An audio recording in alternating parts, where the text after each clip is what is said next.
Good evening, I'm Brian Reagan, this is Tyler Kelly. We welcome you to our Twilight Talks on Romans.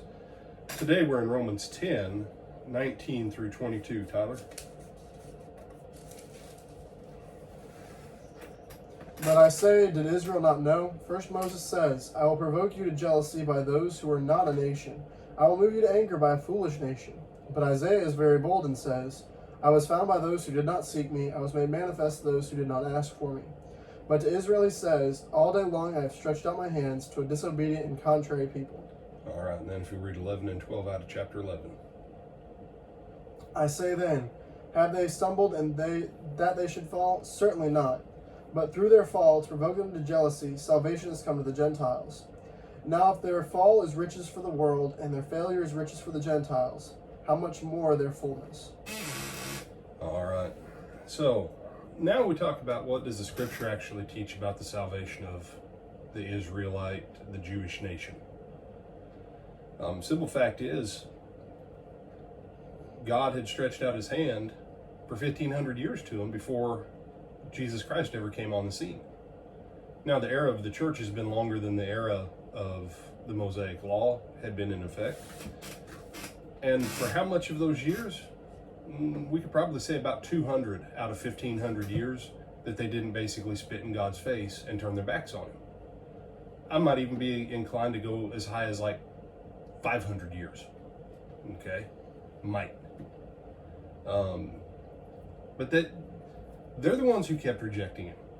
They're the ones who kept saying, we don't want you. And so people nowadays are like, oh, no. Here's what it is.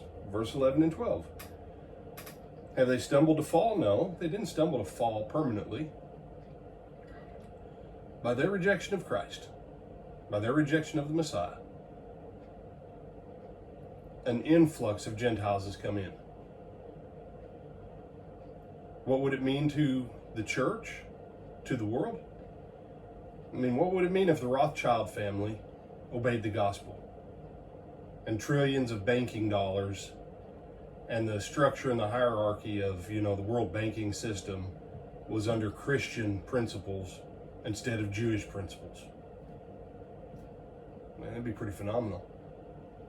If foreign policy was dictated by the gospel, not by military industrial complexes. You say, no, the Jews are behind all those things. And no, this isn't conspiracy, it is what it is. You have heard of Henry Kissinger, haven't you? You have heard of Alan Greenspan. You have heard of the Rothschild family. You have heard of all these different groups of people. They're all Jewish. They're all anti-Christ. They're all against the gospel.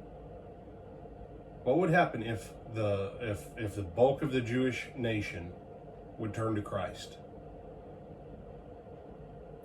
and would unite with us, their other brothers and sisters, in holding up the banner of the Messiah throughout the world for everyone to see?